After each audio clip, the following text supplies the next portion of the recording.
नमस्कार दोस्तों, स्वागत है मेरे चैनल में आप लोगों का। तो मेरे जितने बड़े भाई बहन और माता पिता हैं मैं उनको प्रणाम करना चाहती हूँ। और मैं आप लोगों को एक बहुत ही प्यारा पचरा की सुना रही हूँ। मेरा गाना अच्छा लगे तो वीडियो को लाइक शेयर सब्सक्राइब जरूर करें और प्लीज़ मेरे चैनल को ज़्यादा से ज़्यादा सपोर्ट करें। धन्यवाद। सोने के महलिया मैया टूटी फूटी जई है हो या मारे रही है ना। माई के पत्थरा के मूर्तिया हो या मारे रही है ना। माई के पत्थरा के मूर्तिया हो या मारे रही है ना।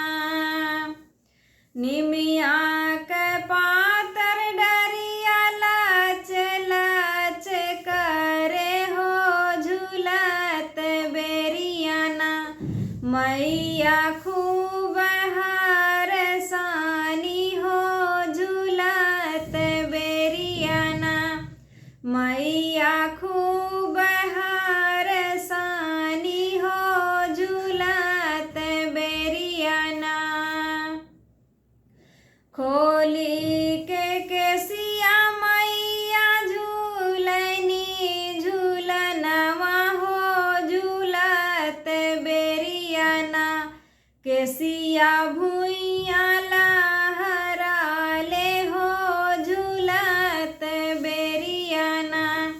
केसिया भुइया लहराले हो झूलत बेरियाना।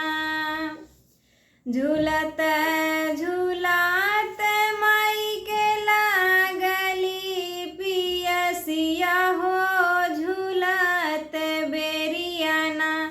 मालिन पानिया पियवत हो झूलत बेरियाना।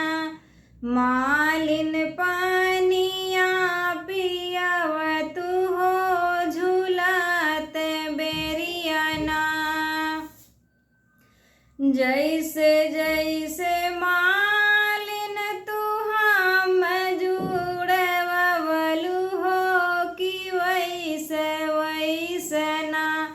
तोहरा मालिया जुड़ाय मालिन वैसे वैसना।